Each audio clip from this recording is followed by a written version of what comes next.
अस्सलामुअलैकुम नाजरीन, आप देख रहे हैं तस्नीम टीवी और मैं हूं आपके साथ जावेद खान। चलिए रुक करते इस वक्त की बड़ी खबर की ओर।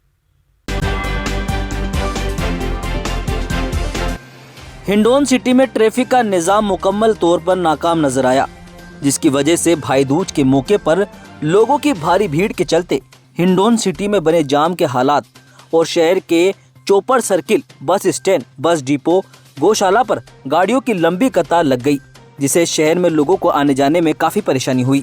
वही ट्रैफिक पुलिस पूरी तरह से नाकाम नजर आई।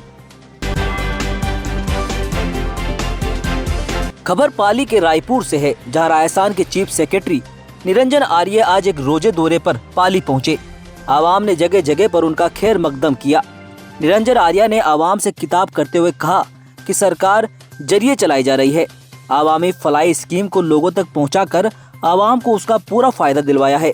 वही कहा कि मैं अपने पैदाइशगाह के लिए हर वक्त और पाली की तरक्की में किसी किस्म की कमी नहीं आने दूंगा।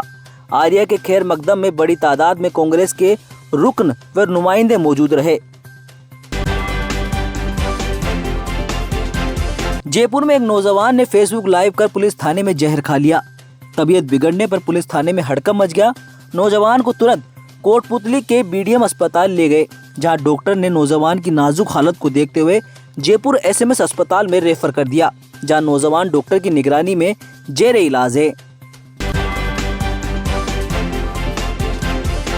बल्लभ नगर और धरियावत सीटों पर हुई जमीनी इंतखाब और अलवर धौलपुर पंचायत इंतखाब में कांग्रेस की जीत का असर अब पार्टी की अंदरूनी सियासत पर भी पड़ा है।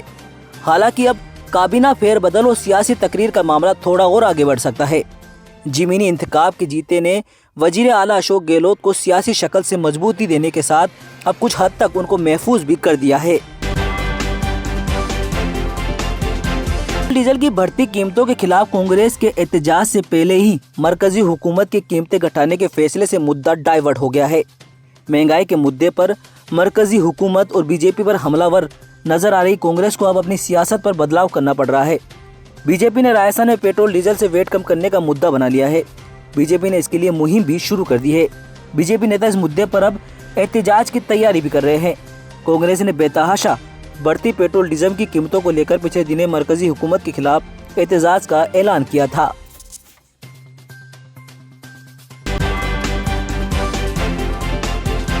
तो फिलहाल इस बड़ी खबर में सिर्फ इतना ही। दूसरी बड़ी खबरों के लिए आप देखते रहिए तस्नीम टीवी और मुझे दीजिए इजाजत। तब तक के लिए अल्लाह हाफिज।